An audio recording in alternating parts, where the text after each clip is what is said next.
जय श्री राम बोलो, जय श्री राम बोलो, जय श्री राम बोलो।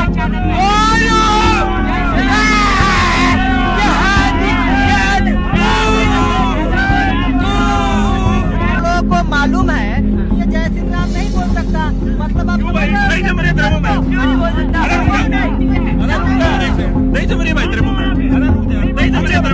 जंतर मंतर पर एक प्रोटेस्ट हो रहा है जो कि जिसका मुद्दा है कि यूनिफॉर्म सिविल कोड और पॉपुलेशन कंट्रोल बिल।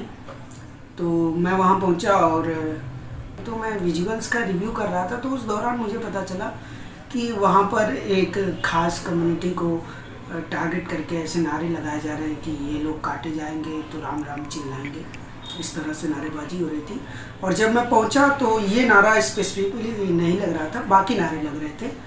तो मैंने कवर करना स्टार्ट किया और मैंने जानना चाहा कि ऐसा कैसे हो सकता है कि दिल्ली का जंतर मंतर जो कि पूरे देश में सबसे ज़्यादा डेमोक्रेटिक स्पेस है और वहाँ पर लोग आते हैं और वहाँ पे अपना विरोध दर्ज करते हैं, और ऐसी जगह पे इस तरह से नारे लगाए जा रहे हैं जो कि एक ख़ास कम्युनिटी को टारगेट करते हैं।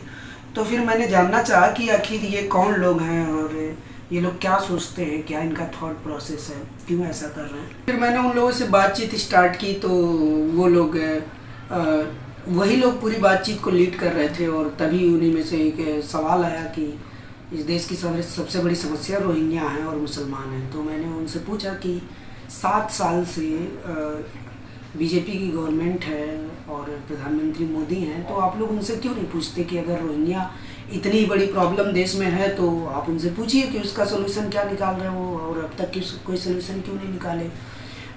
तो फिर वो लोग भड़क गए। अचानक से एक लड़का उसी क्राउड में से चिल्लाते हुए आया और उसने मुझे पॉइंट आउट करके बोला कि ये एक जिहादी चैनल है और ये लोग राम से नफ़रत करते हैं, ये लोग हिंदुओं से नफ़रत करते हैं, ये लोग जय श्री राम से नफ़रत करते हैं, ये लोग वंदे मातरम से नफ़रत करते हैं, ये लोग भारत माता की जय से नफ़रत करते हैं, ये लोग मोदी से नफ़रत करते हैं, ये लोग योगी से नफ़रत करते हैं। इस तरह की चीज़ें वो कह रहा था। उसके बाद वो 8-10 लोग जो आसपास थे मेरे, वो सारे ट्रिगर्ड हो गए और सारे कहने लगे कि तुम पहले जय श्री राम का नारा लगाओ। तो उन लोगों को मैं थोड़ा इस बात के लिए कन्विंस कर ले गया कि हम लोग बातचीत कर सकते हैं, कम्युनिकेट कर सकते हैं, इस तरह से हिंसक होना ठीक नहीं है।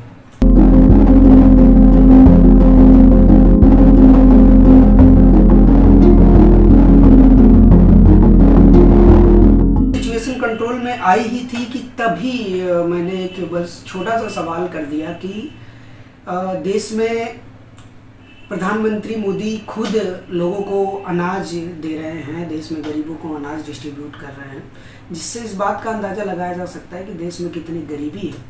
और ऐसे वक्त में जब देश में गरीबी है और बेरोज़गारी है, तो आप लोग गरीबी से लड़ने के बजाय, बेरोज़गारी से लड़ने के बजाय इन सब मुद्दों पे क्यों बात कर रहे हैं जो खाए अधाए मुद्दे हैं, जो भरे हुए पेट के मुद्दे हैं।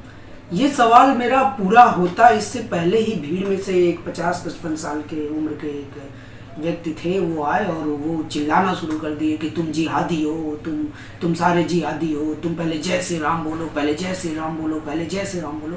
और कॉन्टिन्यूसली वो पूरी बात बोलते रहे। और इस वाक़े के बाद सडन पूरा क्राउड जो 150 के करीब लोग थे उसमें सब ट्रिगर्ड हो गए और सब सिर्फ यही बात बोलने लगे कि जय श्री राम बोलो, जय श्री राम बोलो।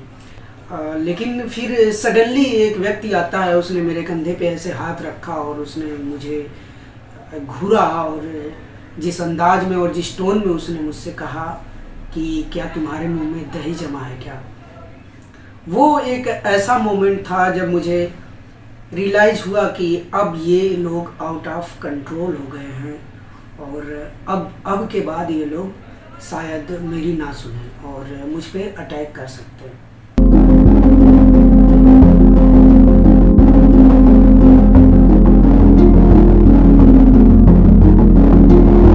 क्या होता है अगर मैं कॉम्प्रोमाइज़ नहीं करता हूँ तो क्या होगा? मुझे लोग मार देंगे, पीट देंगे, मेरी हड्डियाँ तोड़ देंगे। तो ये जो भी चोट लगेगी वो सारी मेरे शरीर पर लगेगी और ये सारी चोटें आज नहीं तो कल 5 महीने, 6 महीने या मैक्सिमम साल भर, 2 साल रिकवर हो जाएंगी ये चोटें। लेकिन अगर मैं कॉम्प्रोमाइज़ कर लेता हूँ और इनके आगे झुक जाता हूँ तो फिर ये जो चोट लगेगी मेरे उसूलों पर, मेरी आत्मा पर, मेरे एथिक्स पर, ये चोट शायद पूरी लाइफ ना रिकवर हो पाए और मैं पूरी लाइफ किसी भी रात चैन से सो ना पाऊँ इस सोच में कि मैं ऐसे लोगों के सामने गिव अप कर दिया जो लोग इस देश में फ्रीडम ऑफ एक्सप्रेशन की कदर नहीं करते। इसलिए मैंने खुद को बचाने के लिए और अपने विचार को बचाने के लिए मैंने ये फैसला लिया और मैंने उनसे बोला कि मेरा मन होगा तो मैं बोलूँगा, नहीं तो मैं नहीं बोलूँगा। और अगर आप लोग घेर कर ऐसे कहेंगे मुझसे तब तो बिल्कुल नहीं बोलूँगा।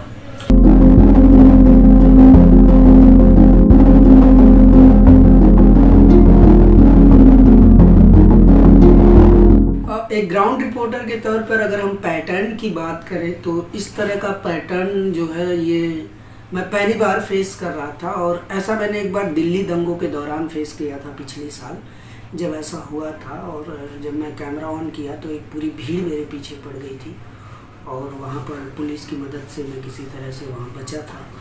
तो लेकिन ये पैटर्न जो था ये बिल्कुल नया था। और चूँकि मैं बहुत सारे प्रोटेस्ट को कवर करता हूँ, बहुत सारे आंदोलनों को कवर करता हूँ, लोग वहाँ बात करते हैं, अपने मुद्दे रखते हैं, जो भी सवाल पूछा जाता है उसका जवाब देते हैं और जो सवाल उनको अच्छा नहीं लगता उसमें भी वो बोल देते हैं कि ये सवाल आपका ठीक नहीं है। लेकिन ये बिल्कुल अलग था, एकदम न्यू एक्सपीरियंस था कि इस तरह से लोग आप पर हावी हो जाएं और वो आपसे सिर्फ एक नारा लगवाने के लिए, इस तरह आप पर नोच खाने के लिए तैयार हो जाएं, ये बिल्कुल नया मेरे लिए एक्सपीरियंस था। और मैंने इस तरह का इससे पहले कभी एक्सपीरियंस नहीं किया था। लेकिन ये जो भी था ये बहुत ही ख़तरनाक था।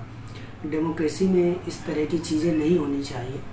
हम सब लोकतांत्रिक तरीके से अपनी बात रखने का अधिकार है, हम सबको अधिकार है।